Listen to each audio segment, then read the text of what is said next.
ವಿಷ್ಣು ಅವರ ಸಿನಿಮಾಗಳಲ್ಲಿ ನಿಮಗೆ ತುಂಬ ಫೇವ್ರೆಟ್ ಸಾಂಗ್ ಯಾವುದು ಅಂತ ಅದನ್ನು ಒಂದೆರಡು ಸಾಲ ಹಾಡಿಬಿಟ್ಟು. ಅಯ್ಯೋ ನನಗೆ ಹಾಡೋಕ್ಕಲ್ಲ, ಇವಾಗ ಒಟ್ಟಾಗಿ ಯಾವ ಸಾಂಗ್? ಮಲೆಯ ಮಾರುತ ಹಾಡುಗಳು ಎಲ್ಲವೂ ಇಷ್ಟ ಓಕೆ. ಅವ್ರ ಸಿನಿಮಾದಲ್ಲಿ. ನನಗೆ ಅವ್ರ ಸಿನಿಮಾ ನನಗೆ ಈಗಲೂ ತುಂಬ ತುಂಬ ಖುಷಿ ಕೊಡೋದು ಯಾವುದು ಅಂದರೆ ಸುಪ್ರಭಾತ. ಯಾಕೆ ಗೊತ್ತಿಲ್ಲ, ಏಕೋ ತುಂಬ ಇಷ್ಟ ಅವ್ರದ್ದು. ಮಲೆಯ ಮಾರುತ ಹಾಡುಗಳಂತೂ ತುಂಬ ಚೆನ್ನಾಗಿದ್ದಾವೆ. ಅದೊಂದು ಕ್ಲಾಸಿಕಲ್ ಬ್ಯಾಕ್ಗ್ರೌಂಡ್ ಇರುವಂಥ ಎಲ್ಲ ಹಾಡುಗಳು, ಅದು ನನಗೆ ತುಂಬ ಖುಷಿ ಕೊಟ್ಟಂಥ ಒಂದು ಹಾಡುಗಳು.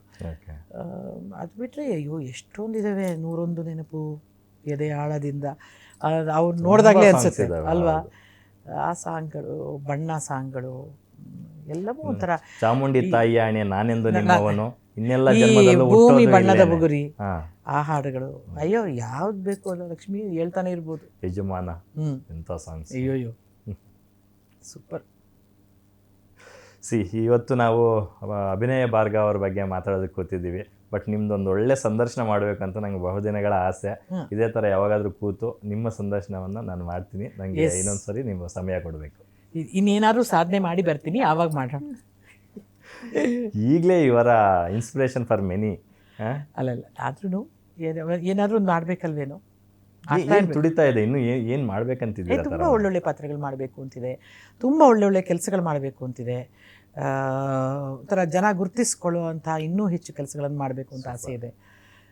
ಸೊ ಬಹುಶಃ ನಾನು ಇನ್ನೂ ಮನುಷ್ಯಲಾಗೇ ಇದ್ದೀನಿ, ಅದಕ್ಕೆ ಸಹಜವಾಗಿ ಆಸೆ ಇದೆ. ನೀವು ನಮ್ಮ ಸಂಸ್ಕೃತಿಯ ರಾಯಭಾರಿಗಳು. ನಿಮ್ಮನ್ನು ಶ್ರುತಿ ಅವ್ರನ್ನೆಲ್ಲ ನೋಡಿದಾಗ ಭಾಳ ಖುಷಿ ಆಗುತ್ತೆ. ಶ್ರುತಿ ಅವರು ಅಷ್ಟೇ ಎಷ್ಟು ದೊಡ್ಡ ಬಟ್ಟೆ ಇಡ್ತಾರೆ, ಲಕ್ಷಣವಾಗಿ ಸ್ಯಾರಿ ಉಡ್ತಾರೆ. ಹಬ್ಬ ಹರಿದಿನಗಳು ಬಂದಾಗ ನೀವೆಲ್ಲ ತುಂಬ ಜನನ ಕರೆದು ಬಾಗಿನ ಕೊಡೋದು, ಸಂಕ್ರಾಂತಿ ಬಂದಾಗ ಎಲ್ಲ ಜೊತೆ ಮಿಂಗಲ್ ಆಗೋದು, ಅದನ್ನೆಲ್ಲ ನೋಡಿದಾಗ ನಮಗೆ ಅದಕ್ಕೆ ನಾನು ಹೇಳ್ತಾ ಇರೋದು, ಇವರ ನಮ್ಮ ಕಲ್ಚರ್ನ ರಿಯಲ್ ರಾಯಭಾರಿಗಳು ನೀವೆಲ್ಲ. Thank you, thank you.